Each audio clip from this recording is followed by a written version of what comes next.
item of business is to consider resolution number R-1514. Council, would you please read the resolution by title? Resolution R-15-14, a resolution to consider appeal from Board of Adjustments and Appeals number 14-0241, 231 Central Avenue. Reading will be now entertained a motion second to adopt and discussion. Do I have a motion to adopt? I move to adopt resolution R-1514. And is there a second? Second. Okay, I have a motion and a second. Any discussion? Does that come from you? Start with Chief Davis. Chief Mayor. Davis, please. Mayor, when this first came to the city for an appeal, I was serving on the Board of Adjustments and Appeals, and with your permission, I'd like to recuse myself on this. Thank you. Chief Davis. While Director Ramick is recusing, I'll remind the board this is a quasi-judicial appeal. This is coming to you on the application of our code to the property in question. Chief Davis will have the burden of proof and the burden going forward with this, and then we'll hear from the appellant. Good evening, Director, Mayor. Tonight we come before you based on the appeal of a decision by the Board of Adjustments and Appeals in their December 17, 2014 meeting. They had a hearing, made a decision where they affirmed the actions of the fire department declaring the Wade Building located at 230 an unsafe structure. The Wade Building in itself is a very, very unique building and very interesting in its design. It is what you would refer to as one of the legacy structures of Downtown Hot Springs. You can see the building on it in listed on the picture in front of you. It is next door to the Arlington Hotel and adjacent to the Hot Springs National Park behind. In the packet that we've given you, it details the condition of the Wade Building as we found it during the inspection done by the fire department on the 26th of February of last year. The report itself has a chronology of events. It lists 15 different issues that we found within the structure. The status report concerning breaching of rated walls, unsafe corridors, unsafe conditions within the building. The Wade Building in itself has a lot of issues. These egress issues, penetration of rated walls, problems with means of egress, problems with ceilings in some cases that are falling in, problems with walls that have been subjected to water that have sustained quite a bit of damage and are somewhat weakened. The Wade Building was one of the original 24 buildings that we in the City of Hot Springs Fire Department had declared as being unsafe in downtown Hot Springs. The details associated with it, are pretty graphic in the pictures we have here. We also have a slideshow that goes along with it as well. One of the things that we found was that the Wade Building was unsafe when you compare it to the fire code of the state of Arkansas. It's unsafe because of inadequate means of egress. It was unsafe because of the fire hazard. It's unsafe because it was a threat to public health and welfare. It was also an improper occupancy, inadequate maintenance, and in general just unsafe condition. Any of those in itself that I just named could make the building unsafe. We have multiple conditions like that in existence still.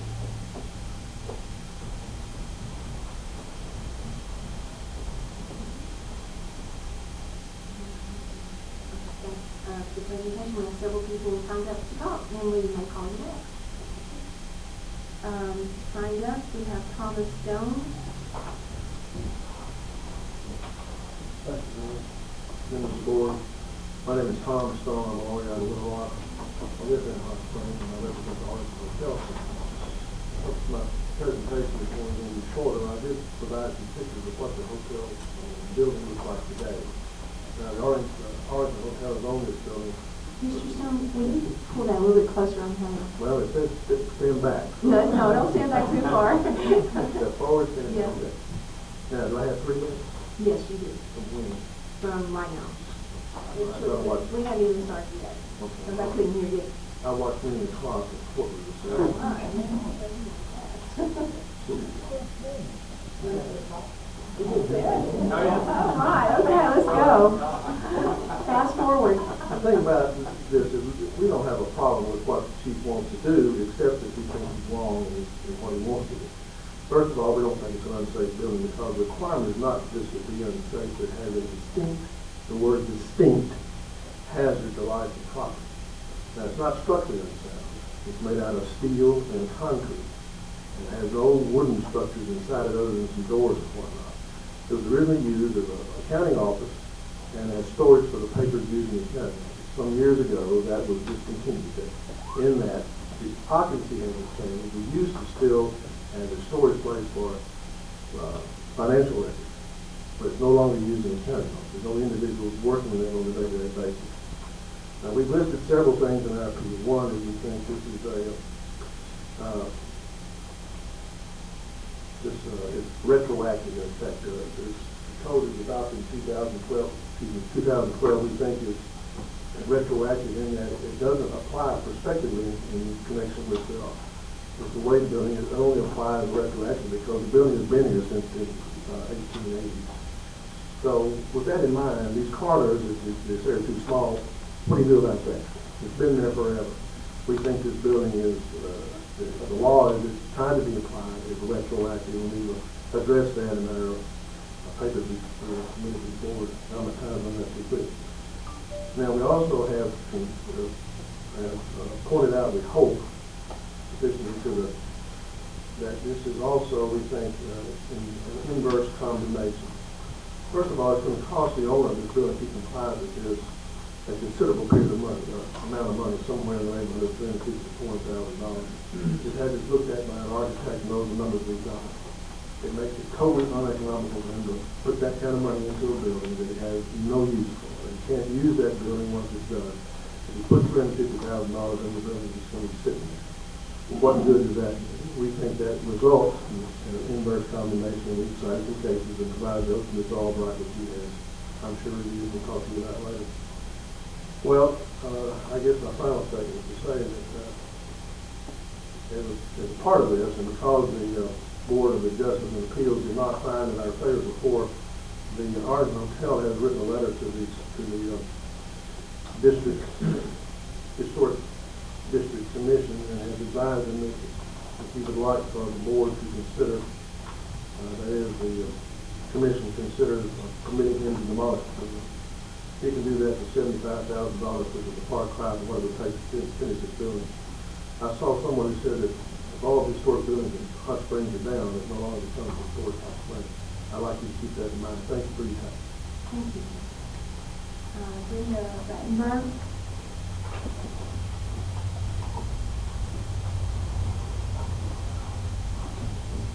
My name is Brenda Brandenburg, and I am a resident of Garland County, not of Hot Springs proper. But I would like to take this opportunity to give you a short history lesson and remind you that we are today facing the same thing that we faced with the Majestic Hotel. As you're well aware, that we are approaching 1 year to the day of when the fire took out one of the most historic buildings in our downtown area. And if we allow historic buildings to remain without bringing them up to at least an acceptable life safety code, then they will end up in the same setting and situation that we've seen with the Majestic. The Wade Building, or Wade Clinic, as I have researched today, was built in 1927. I've never toured that building. However, I have toured the Majestic and some of the other properties that are in very, very poor condition.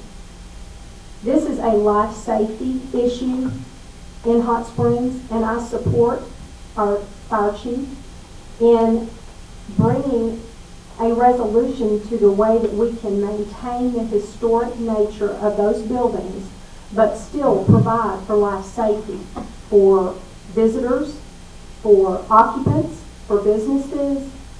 It's just an important thing for us to do. I'm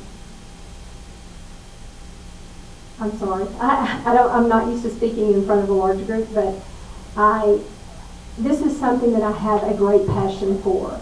And the reason that I have this passion is because Hot Springs is a historic district, as Mr. Stone shared. A district is created by a group of buildings, not just one building.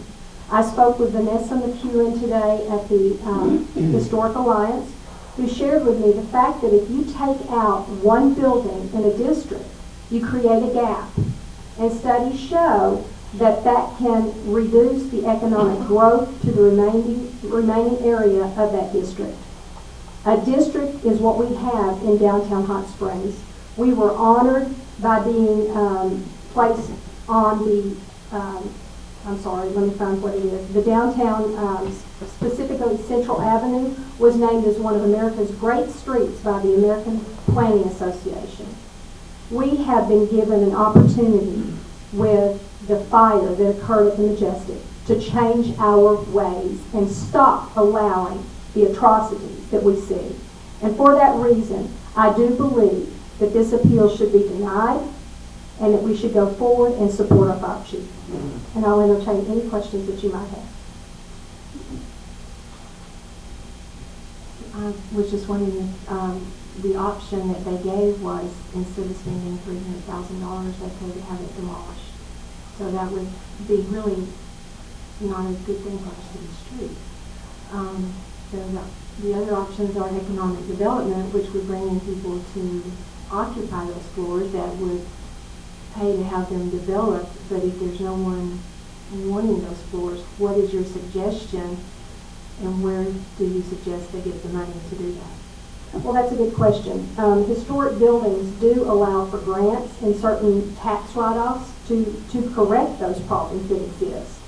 So they are there.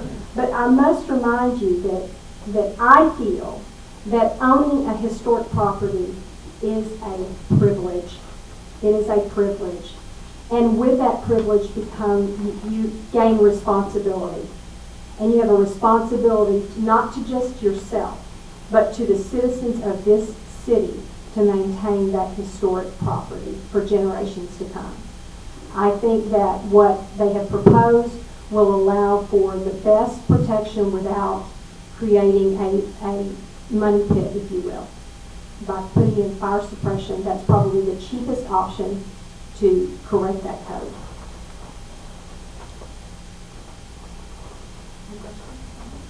Okay, thank you. Thank you. Now, Board of Directors, any comments we want to Mayor, if you'll just indulge me, I just have a few series of short questions to address to either or both of the two speakers, Mr. Stone and Chief Davis, if you'll allow me. They're short. Chief Davis, is there any renovation going on in current properties that are in the Thermal Basin District? Oh, yes, sir. There's two remodels that are going on right now in buildings right on Central Avenue, and there are some others that are going on, especially around the Triangle, what's formerly known as Confederate Square. There's a lot of stuff going on there as well. Okay. Either you or Mr. Stone can answer this one. Are the utilities still on the buildings, such as the electricity and the water? In some of the buildings they are, and some of the buildings they're not. All right, let me rephrase my question. Specifically with regard to the Wade Building. The Wade Building's first floor utilities are still intact, yes, sir. But only on the first floor? Yes, sir. Okay. Mr. Stone, you agree with that? Yes, sir. Is the building insured? I have no idea. I believe it is. Okay. That- I wasn't learned from the question. Okay. And then the last point, the previous speaker addressed this, and this is a question, and Mr. Stone, you may not know the answer to this question, but the Arkansas Historic Preservation Program, as the previous speaker was indicating, they do have both a grant and tax incentive programs for historic structures. Now, I've got this one-page summary, and I'm just going to read the one paragraph I think that might be applicable to the Wade Building. And that's this. This is, again, from the Federal Rehabilitation Tax Coordinator at the Arkansas Historic Preservation Program. There is also the 25% Arkansas Rehabilitation Tax Credit Program. This program is available to income and non-income producing properties. All projects must spend a minimum of $25,000 on qualified rehabilitation expenses to qualify. Income-producing properties can earn a 25% credit on work up to $500,000 in eligible expenses, which on larger projects would max out at a credit of $125,000. Non-income producing properties can earn a 25% credit on work up to $100,000 in eligible expenses, which on larger projects would max out at $25,000 in credit. And the question I have is, has the Arlington ever pursued, this particular tax credit program that I'm talking about? But I don't know if it's ever considered that program, but it has also considered those without my answer on probably on finance, probably in bonds, grant a certain amount of bonds for repairs and doing such as this. I know they look at that on the business. Okay, thank you very much.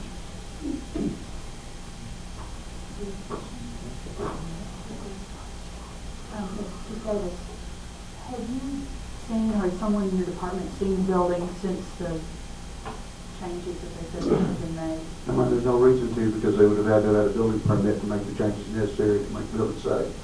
Until such time as they actually file a plan to make the building safe, then there's no reason for us to go back. Now, they did file a set of plans with the fire department to put a means of egress stair on the outside of the building, and also to put a fire sprinkler system in the building. We basically gave the property owners the choice of applying the building code to their buildings to correct the issues, or applying the existing building code. The existing building code is designed to be able to allow a building like the Wade Building, a historic property, that have a difficulty meeting the current building code, a lesser code. And that was part of the tenet of putting together the Thermal Basin Fire District in the first place, to have a building code that was less stringent than the state code. And if you remember, we got permission from the state fire marshal to apply that here in Hot Springs. When were these pictures taken? I don't know, ma'am. I didn't take those pictures. Mr. Stone, do you know when these were Yes, taken? I was taking up to the building had a new roof. Okay. I So this don't know is, when that was, several months ago, but it was good.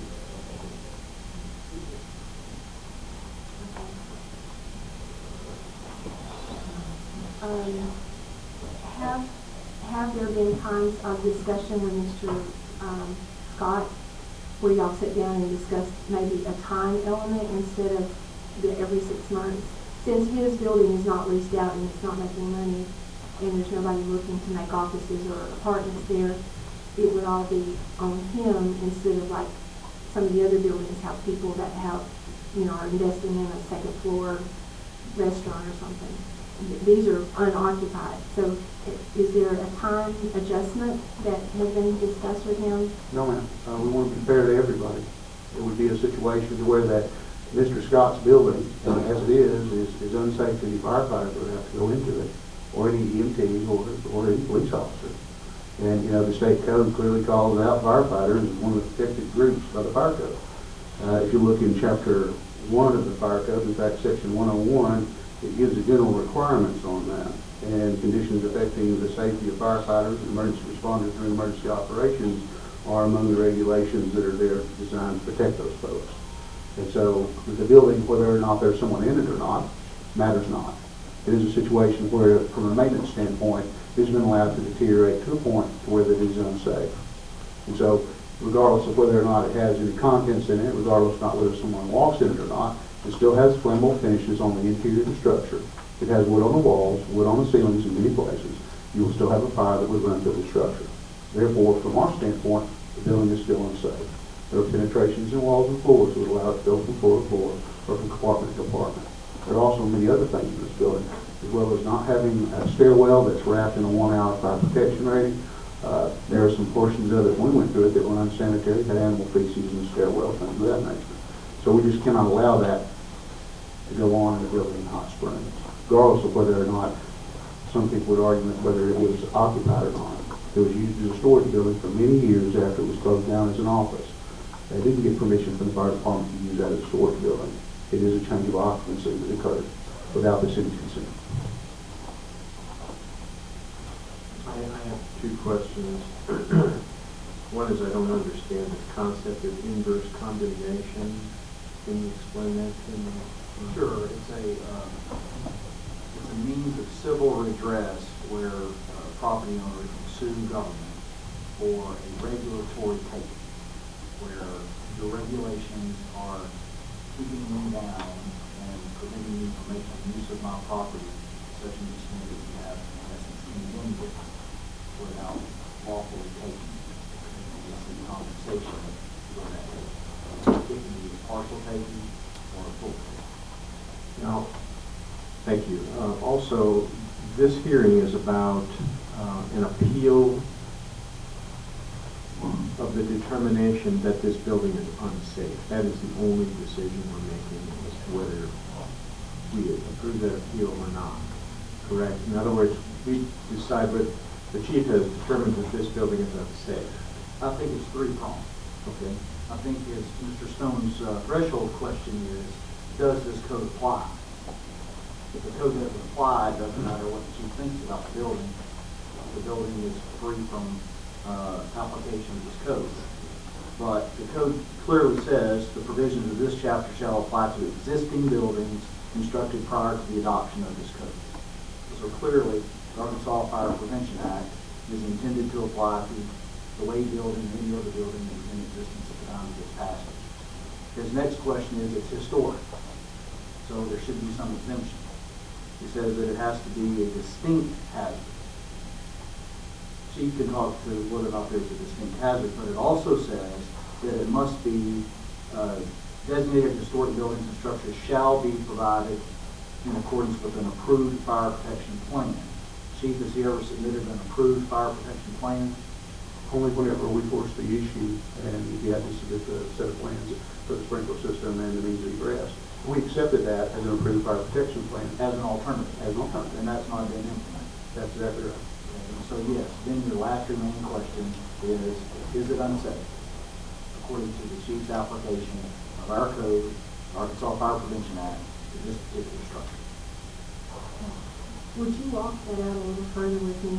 And let's say what would be the next step if they do not have the money and cannot carry through on the, $300,000 upgrade? What would be the next step? Mayor, with all due respect, this is not a legislative function. This is a quasi-judicial function. Your duty this evening is to affirm the chief's determination, to overturn his determination, or to find something in the middle. What is to happen next really should not factor into that decision. It either is or it isn't. Okay, and then just explain the difference in condemnation and condemnation. Sure, this is not condemnation, as we indicated earlier.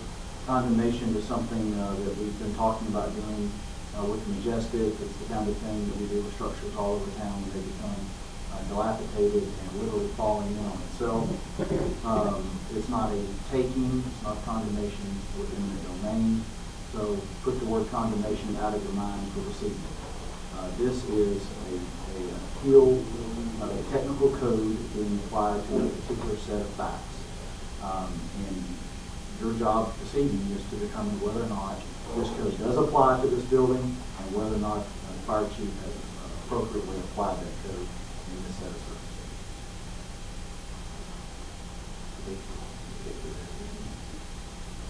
Any other questions? Discussion? Thank you. Oh, one clarification. This is important because of the way the resolution is worded. Okay? The resolution is worded in such a way that a yes vote affirms the chief's decision and the BAA's decision. A no vote overturns those decisions and essentially grants the appeal. Thank you for that clarification. I can see it now. Okay. Please call the roll. Yes. Davidson? Yes. Jones? Yes. Clark? Yes. Williams? Aye. Pauling? Yes. Carney? So we're here tonight with Brenda Brandenburg, and she has had a pretty vital role in bringing awareness to downtown and the historic buildings. Can you tell us about tonight's meeting, what they actually voted on? Well, tonight was a appeal to a decision by the Board of Adjustments and Appeals to either uphold the decision that this building was deemed unsafe or not. Right. So they decided that it is unsafe for sure. Now, the man who owns this building, he's kind of put out that he wants to demolish the building instead of bring it up to code. I understand he also has a cellar.